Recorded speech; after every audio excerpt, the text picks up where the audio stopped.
믿음을 지키기 위해서 우리가 믿음 지키기 시리즈를 계속해서 이어가고 있고요.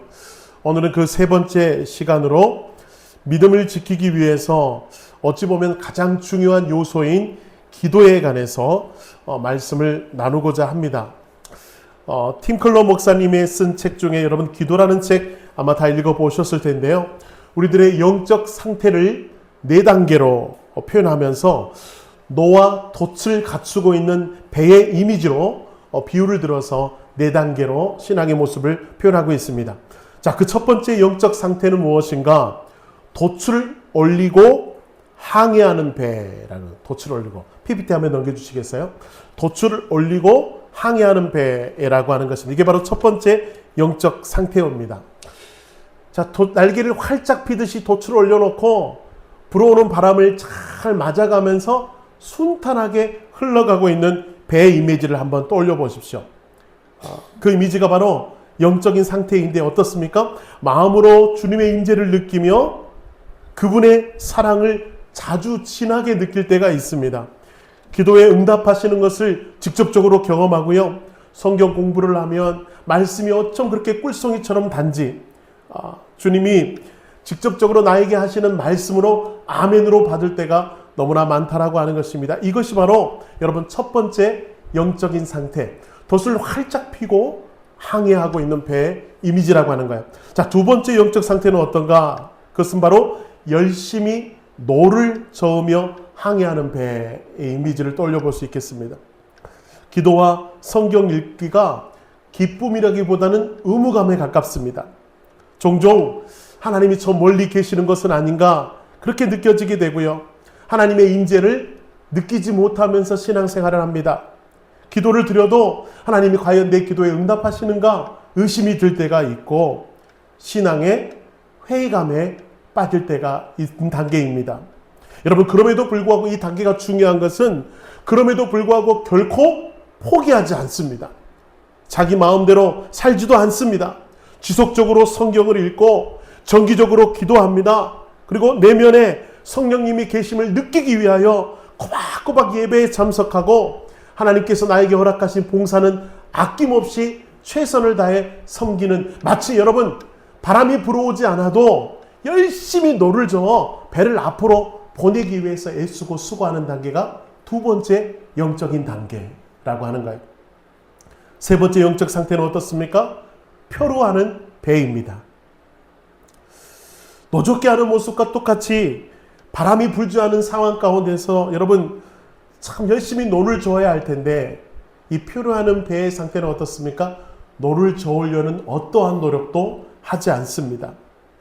나에게 하나님이 계신가 안 계신가 의심이 들 때에도 어떻게든 하나님의 임재를 경험하려고 애쓰는 수고 결코 하지 않습니다. 기도도 하지 않고 성경도 보지 않습니다. 가끔 예배 받기를 밥 먹듯이 하는 사람들, 바로 이런 사람들의 영적인 모습입니다. 자신이 그리스도인 것을 남에게 드러내지 않으려고 하고요. 자기 중심적인 삶을 삽니다. 자기 쾌락을 위해서 살아가는 사람들이 표류하는 배의 단계라고 하는 것이에요. 여러분, 네 번째 단계는 어떤 단계입니까? 침몰하고 있는 배입니다. 이 배는 항로를 벗어나 한참 멀리 떠내려가고 있는 배입니다. 그리스도인으로 살아갈 어떠한 추진력도 갖추고 있지 못합니다. 무감각한 마음, 그 10년 가운데 하나님의 말씀이라고는 전혀 먹히지가 않습니다. 하나님이 계시지 않다고 부인하는 단계가 바로 침몰하고 있는 배의 단계입니다. 공적으로 죄를 지으며 하나님의 말씀에 대적합니다. 하나님의 그리고 말과 입술에 항상 악이 쏟아져 나오고요. 불평불만이 쏟아져 나오는 단계가 바로 이 단계라고 하는 거예요. 여러분, 방금 내가 4단계로 말씀드렸던 이 단계 중에 여러분은 지금 어떤 단계의 배에 있습니까? 어떤 영적 상태에 있습니까? 팀 클러 목사는 저 두 번째 단계에 집중하라라고 말씀하고 있습니다. 많은 사람들이 여러분 신앙의 풍성한 은혜를 날마다 경험하며 하나님의 임재 속에서 기쁨으로 예배하면 좋을 텐데 그러지 않을 때가 있어요, 없어요? 우리끼리 솔직한 얘기니까 그럴 때가 있습니다.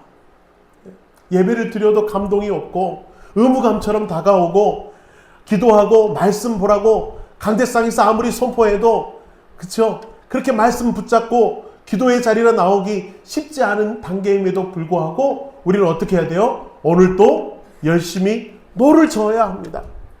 성령의 임재가 경험되어지지 않다 할지라도 열심히 공예배 참석하고 기도의 자리에 나오고 말씀 보기 위해서 몸부림치며 나아갈 때 언젠가는 순풍이 불어오게 된다라고 하는 거예요. 할렐루야. 그러므로 여러분 노젓기를 그치지 마시길 바랍니다. 애를 쓰시기 바랍니다. 수고하시기 바랍니다. 그러면 언젠가는 순풍이 불어오게 될 것이고요. 그때는 돛을 활짝 피면서 하나님의 임재 앞으로 하나님의 역사 앞으로 흘러가게 될 때가 온다라고 하는 거예요. 그러기 위해서 오늘도 우리는 노를 져야 하는 것입니다. 여러분 오늘날 기독교의 위기는 어떤 위기입니까? 그리스도인들의 신앙의 위기가 바로 한국 교회의 위기일 수 있다라고 하는 거예요. 말씀을 붙잡지 않습니다. 형식만 그리스도인이지 우리의 중심에는 하나님이 온전히 역사하지 못하는 그런 단계 속에서 여러분 이 한국 교회가 위기를 맞고 있다고 한다면 여러분 이 위기가 결국 어디서 오는가? 저는요 여러 가지 이유가 있겠지만 가장 중요한 이유 그것은 바로 기도하지 않은 데서 오는 위기라고 보고 저는 여러분과 함께 이 기도를 좀 붙잡는 삶을 살았으면 좋겠다라는 도전을 드리고 싶은 거예요. 루터라는 사람 여러분 잘 아시죠? 그가 이런 말을 했습니다. 믿음이란 한마디로 뭐다? 기도다. 믿음이란 한마디로 기도다라고 하는 거예요. 믿음은 뭐다? 한마디로 기도라라고 하는 것입니다. 한 사람의 믿음을 평가할 때 그 한 사람의 모습 속에 특별히 기도의 삶을 살고 있는가가 너무 중요한 기준이 된다라고 하는 거예요. 신앙의 연수가 아무리 많아도 직분이 아무리 높아도 여러분 오늘날 그 사람이 기도의 자리에 여전히 머물러 있지 않다면 여러분 신앙의 연수가 길면 뭐합니까? 직분이 권사, 집사, 목사면 무엇하겠습니까? 아무런 쓸모가 없다라고 말하고 있는 거예요. 자 그렇다면 여러분 기도하지 못하는 이유는 무엇이에요? 우리가 그 얘기해 볼까요? 기도하지 못하는 이유가 무엇입니까? 하나는 피곤하고 또 하나의 이유는 바빠서. 제가 만나는 성도님들 왜 요즘 기도의 자리에 안 오셔요? 왜 수요 예배 안 오시고 왜 새벽 기도 안 오세요? 그러면 목사님 너무 바빠요. 일을 너무 많이 벌려라 가지고 수습하기 너무 바빠요. 여러분 루터가 그런 말을 했어요. 너무 바빠서 자기는 기도한대요. 너무 바빠서 기도한대요. 왜 그렇죠? 이 많이 벌려놓은 이 일을 내가 수습할 수가 없으니 너무 바쁘기 때문에 기도하지 않고는 그 일들을 다 감당할 수 없다는 것 아니겠습니까? 여러분 계속해서 피곤하고 계속해서 바빠서 기도의 자리로 나오지 못한다면 어쩌면 그분은 표류하고 있는 신앙의 단계일지 모르겠습니다. 우리가 필요한 것은 뭐예요? 피곤함과 분주함으로부터 가지치기를 해나가야 돼요.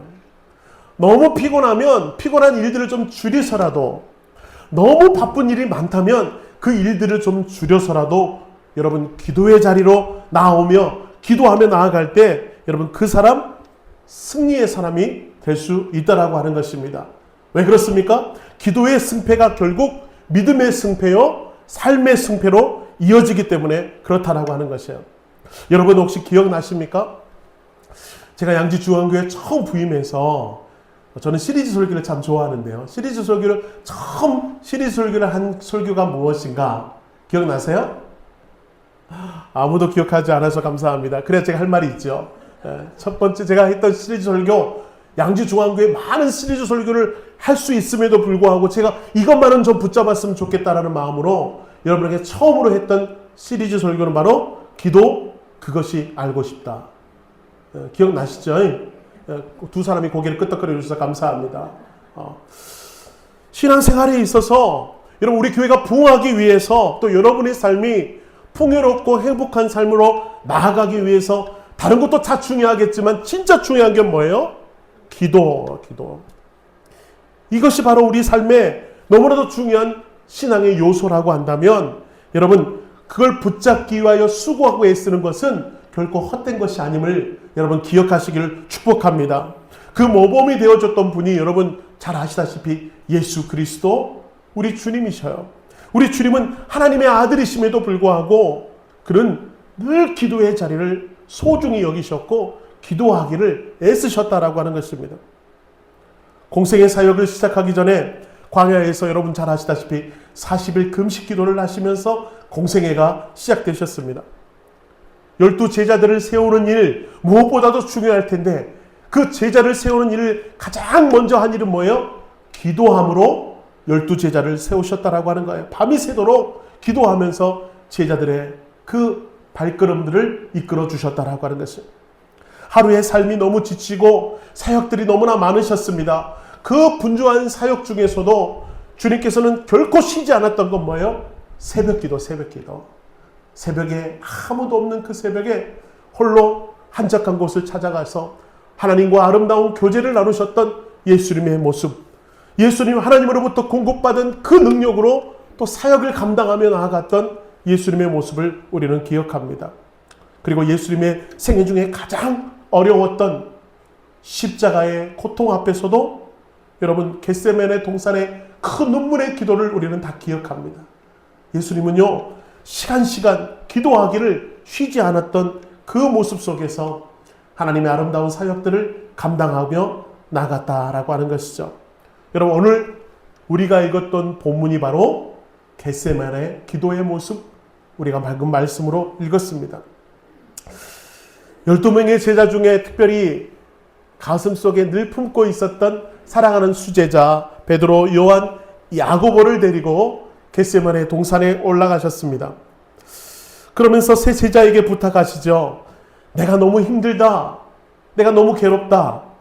너희들도 여기서 깨어서 기도해 주지 않겠니? 그렇게 부탁을 하시고 한 30m쯤 제자들이 있는 곳에서 30m쯤 떨어진 곳에서 예수님이 기도하시기 시작하셨습니다. 왜 예수님이 그 정도의 거리에서 기도하셨을까? 그 거리는요, 기도하는 모습을 충분히 볼 수 있는 거리고, 여러분, 예수님의 그 부르짖는 소리, 그 깊은 한숨 소리, 그리고 고통 중에 내뱉는 그 모든 신음소리를 다 들을 수 있는 거리가 30m쯤 되는 거리인 것 같습니다. 제자들이 여러분 예수님과 함께 기도하면서 뭘 본다고요? 예수님의 그 눈물의 기도를 함께 보면서 기도해 달라고 주님께서는 부탁하고 계시는 것입니다. 겟세마네 맞은 화면을 보시면 여러분 겟세마네라는 뜻은 뭡니까? 압착하다, 짜내다 라는 뜻이 있고요. 감람산과 같이 올리브 열매들을 짜서 기름을 생산했던 장소가 감람산이고 겟세마네 동산이기도 했다라고 하는 것입니다. 여러분 저 짜내다라는 속에서 여러분 예수님의 기도는요 마치 온몸의 진흙을 짜내는 처절한 기도요. 처절한 기도가 바로 겟세마네의 기도의 모습이었다라고 하네요. 근데 여러분 기도하시고 돌아와 보니까 제자들은 뭐하고 있었다고요? 자고 있었어요. 그러면서 베드로를 부르면서 주님께서 그렇습니다. 시몬아 자느냐? 내가 한 시간도 깨어 있을 수 없더냐? 그리고 더 중요한 말씀, 어떤 말씀 주시죠? 시험에 들지 않기 위하여 깨어 있으라.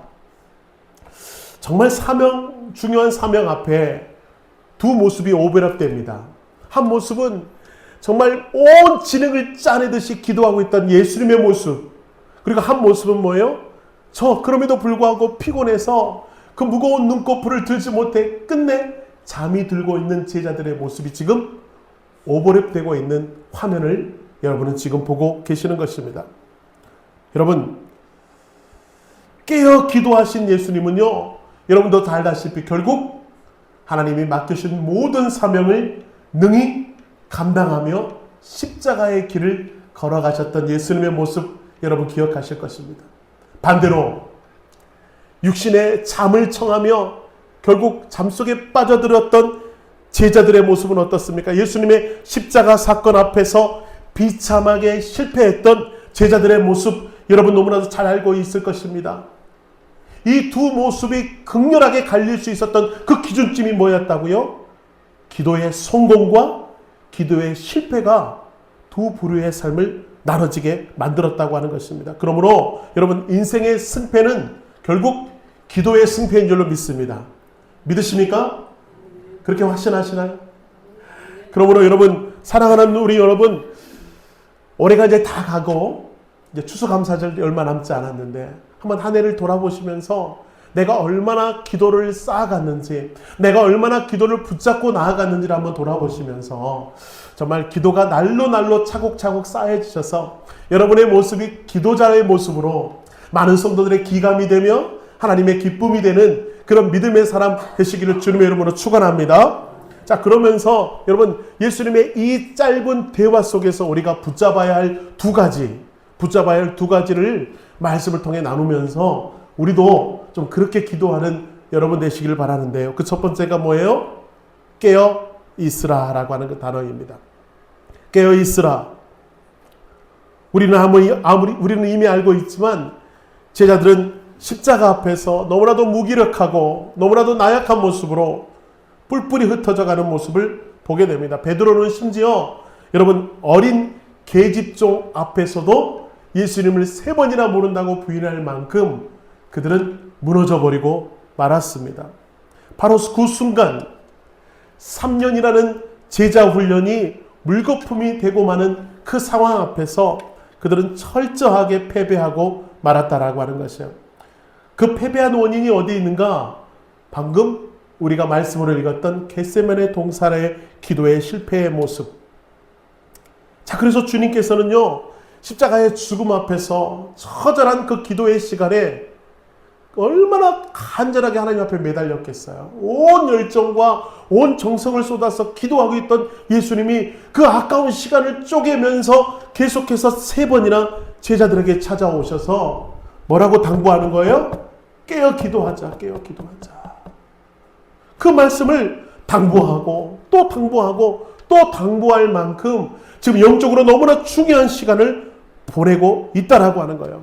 그렇다면 왜 깨어 기도해야 한다고요? 아까 말씀드렸다시피 시험에 들지 않기 위하여 깨어 기도하라. 여기서 깨어라 라고 하는 헬라어의 원뜻은 그레고레오라는 뜻이 있습니다. 그레고레오. 뜻이 많아요. 이 뜻은 깨어있다, 지켜보다, 주시하다, 망을 보다, 방심하지 않다라는 뜻이 있는 게 그레고레요. 또 깨어있다라는 말을 히브리어로 바꾸면 샤키드라는 뜻이 있습니다. 그 뭐예요? 성을 지키는 파수꾼의 깨어있음.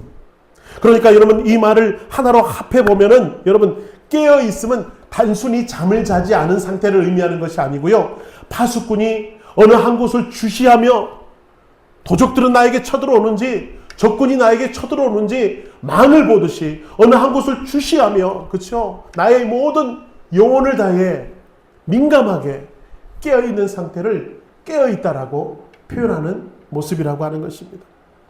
여러분, 그냥 깨어있으라는 표현이 아니라 적군으로부터 나를 보호하기 위하여 시험에 들지 않기 위해서 깨어있어야 된다라고 말하고 있는 것이에요. 여러분, 지금 제자들이 자고 있을 때입니까?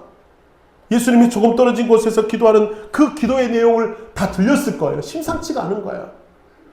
예수님이 이 잔을 나에게 옮겨주시옵소서, 이 죽음을 나에게 옮겨주시옵소서라고 기도하는 그 내용이 다 들렸을 거예요. 제자들 귀에는 다 들렸을 것입니다. 그리고 이들이 기도의 동산에 오르기 전에 마지막 만찬을 나누시면서 예수님은 자신이 죽어야 될 것을 말씀해 주셨습니다.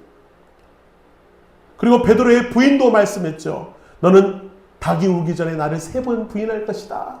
다 말씀하셨습니다. 그때 베드로가 뭐라고 했는가? 자, 마가복음 14장 31절 한번 읽어볼까요? 자, 입이 심심하니까 읽어보겠습니다. 시작. 베드로가 힘있게 말하되 내가 주와 함께 죽을지언정 주를 부인하지 않겠나이다 하고 모든 제자도 이와 같이 말하니라. 저 밑에 보세요. 모든 제자도 이와 같이 말하니라. 그러니까 지금 제자들이 뭐라는 것입니까? 저는 절대로 주님을 버리지 않겠습니다. 주님이 죽으시면 저도 죽겠습니다. 세상 끝까지 주님만을 따라가겠습니다. 지금 서로 내가 주님을 사랑합니다, 제가 주님을 더 사랑합니다라고 막 경쟁하듯이 주님을 사랑한다고 고백했던 그 제자들의 모습. 여러분, 이 제자들이 다음 장으로 넘어간 것도 아닙니다. 바로 같은 마가복음 14장에 예수님이 붙잡히고 죽음 앞에 놓이게 되자 뿔뿔이 흩어져 버렸어요. 자, 14장 51절 같은 장 안에 있는 내용을 볼까요? 자, 보세요. 한번 같이 읽겠습니다. 시작. 한 청년이 벗은 몸에 베옷 이불을 두르고 예수를 따라가다가 우리가 잡힘에 베옷 이불을 버리고 벗은 몸으로 도망하니라. 여러분, 제자들의 모습 보십시오. 너무나도 비겁하고 너무나도 부끄러운 모습으로 예수님이 잡히고 십자가 앞에 놓이게 되자 힘없이 무너져가는 그 제자들의 모습, 우리가 지금 볼 수가 있다라고 하는 것입니다. 깨어있지 못하는 모습이 결국 그들은 실패의 모습으로 나갈 수밖에 없다라고 하는 것이죠. 그러므로 잠을 잔다라고 하는 것은 단순히 육신의 잠을 의미하는 것이 아니고 영혼의 잠을 의미하는 영혼의 잠. 잠을 자면 여러분 무방비 상태가 됩니다. 제가 코를 골고 막 자면 어느 날 제가 얼마나 코를 골았던지 제 딸이요 저를 발로 차버렸어요. 아빠 나가! 너무 시끄럽다고. 아빠 방으로 나가래요. 근데 제가 자는 동안에 딸의 발길질에 무방비로 굴러떨어졌습니다. 잠을 자면 방어를 할 수가 없어요. 또 잠을 자면 어떻습니까? 지금 어떤 일이 일어난지도 알 수가 없습니다. 지금 도둑이 들어왔는지, 도둑이 들어와서 내 물건을 훔쳐가는지도 알 수 없는 상태가 되는 것이 바로 잠을 자는 상태예요. 여러분, 영적인 잠을 자는 상태는 어떤 상태입니까? 도둑이 들어와서 내 마음을 휘젓고 있음에도 알 수 없는 상태가 잠을 자는 상태. 영적으로 잠을 자는 상태라고 하는 거예요. 존 버nen이 쓴 철로 역정 여러분 잘 아시죠? 천국으로 가는 여정 속에서 크리스찬이 마지막 십자가를 벗어놓고 힘있게 앞을 향해 전진해 나갈 때 잠들어 있던 세 사람의 모습이 나옵니다. 화면 한번 보여주실까요?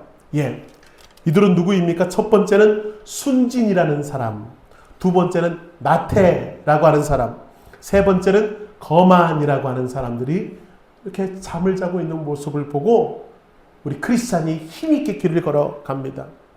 영혼의 잠을 자고 있는 이 세 사람의 모습, 여러분 이 모습이요 예수 그리스도를 믿는 사람들에게는 늘 있어서 우리를 자꾸 병들게 하는 것입니다. 뭐가요? 순진, 나태, 거만이라고 하는 것. 순진은 뭡니까? 전혀 위기를 알아차리지 못해요. 눈만 껌뻑껌뻑거리고 있는 것이 순진입니다.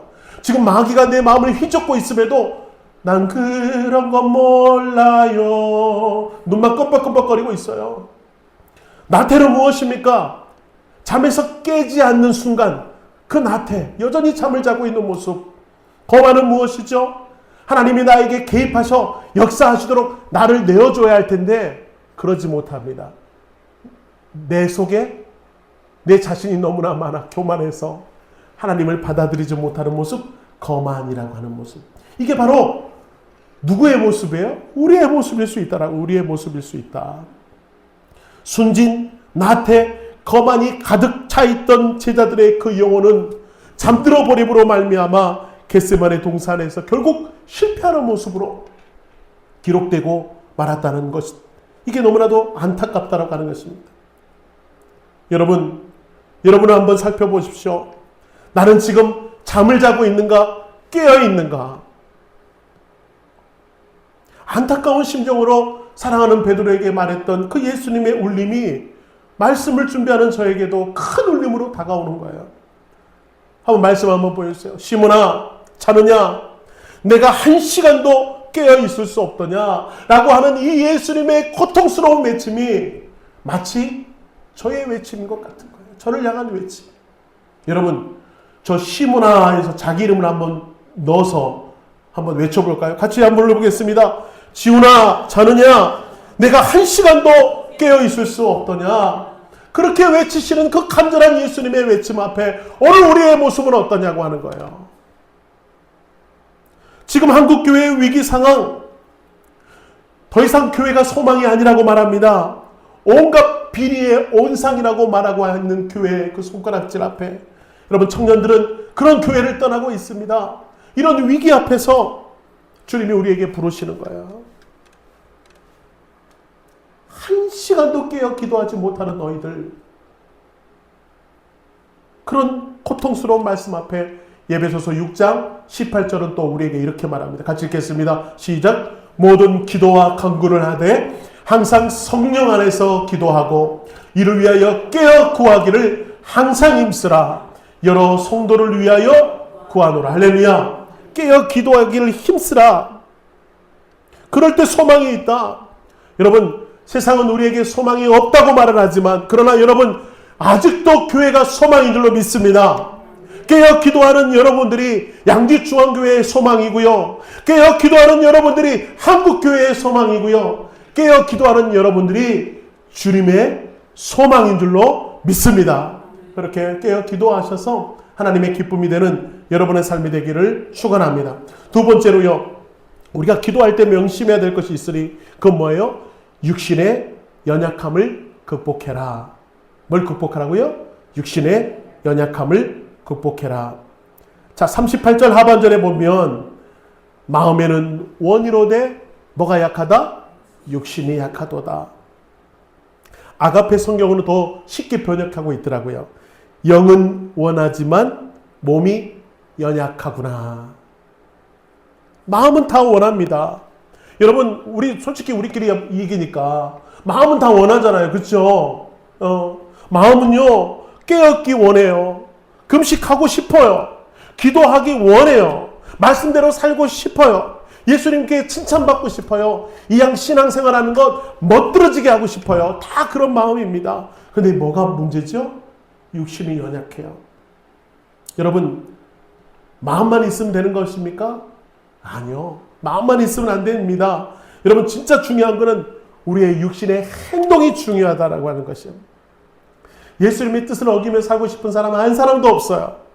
크리스천이라면 모두가 하나님의 뜻대로 살고 싶은데 육신이 연약하여, 육신이 약하여 번번이 무너지고 만다고 하는 것입니다. 그래서 훈련이 필요해요. 훈련이.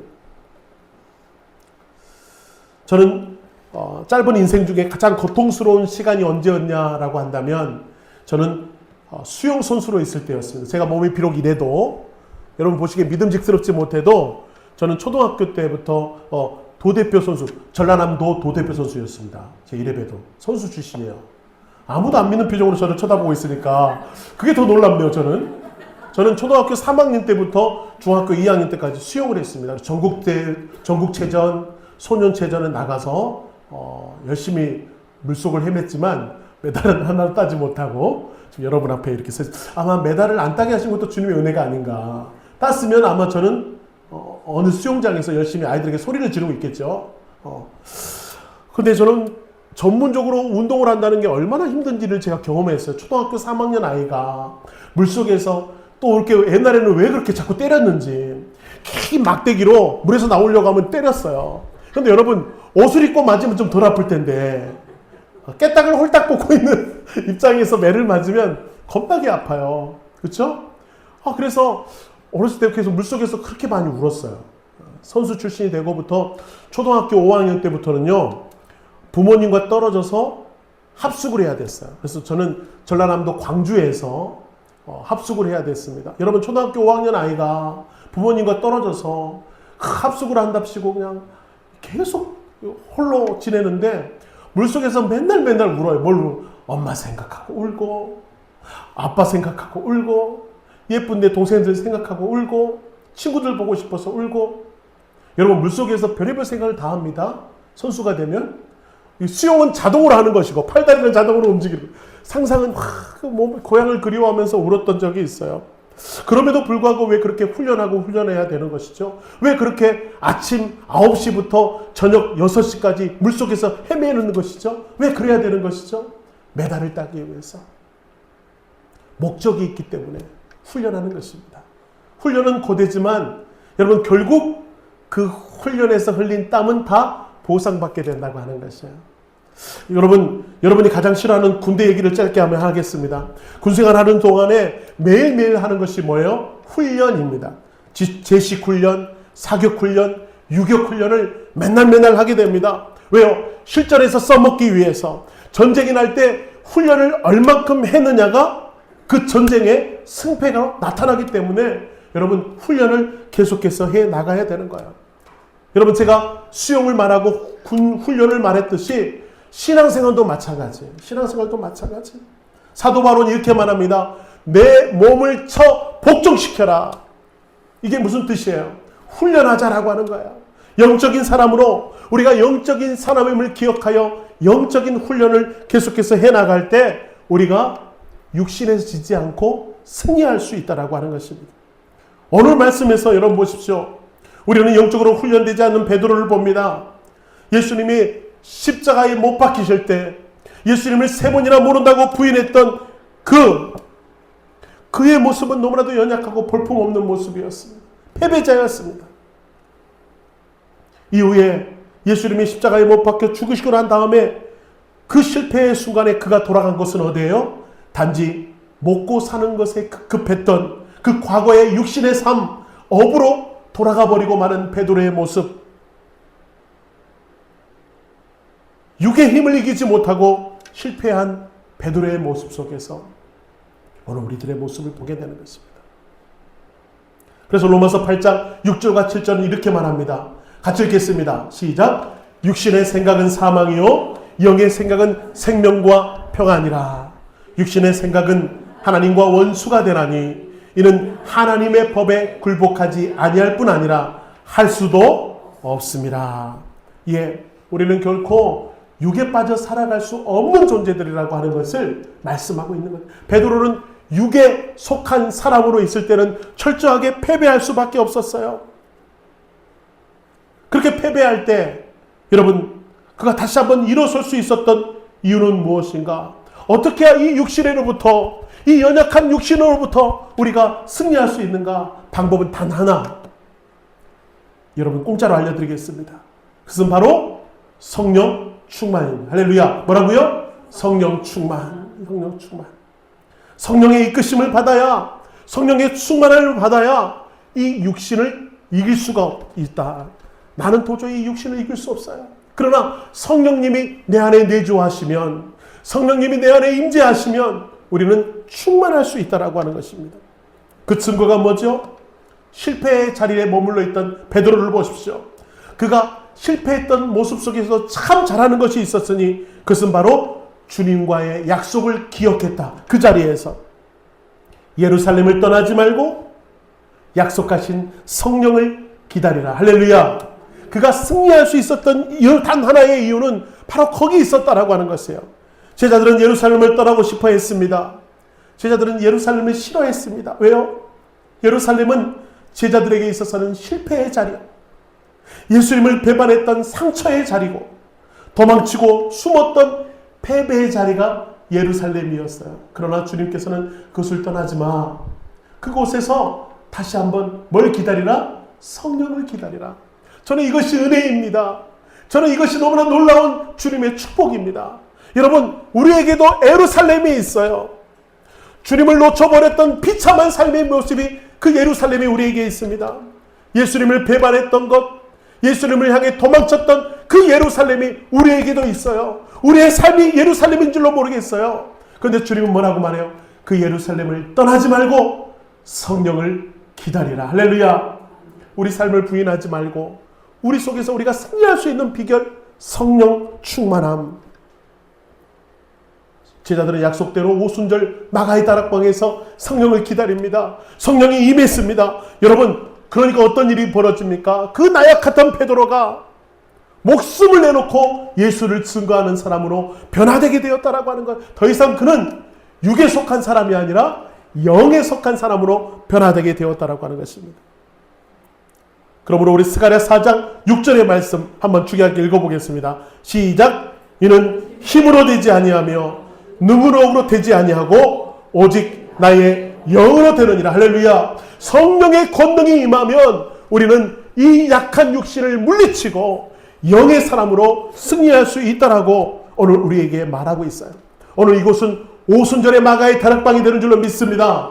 오늘 이곳에 성령께서 임하실 것이고 여러분 사모하는 자에게 역사하셔서 여러분을 육에 속한 사람이 아니라 영에 속한 승리자로 바꾸어 주실 것이며, 그럴 때 우리 삶이 깨어있어 기도함으로 말미암아 풍성한 영적인 은혜를 누려서 내 인생이 바뀌고 우리의 삶이 기쁨으로 충만해지는 놀라운 은혜 여러분이 다 받아 누리시길 주님의 이름으로 축원합니다.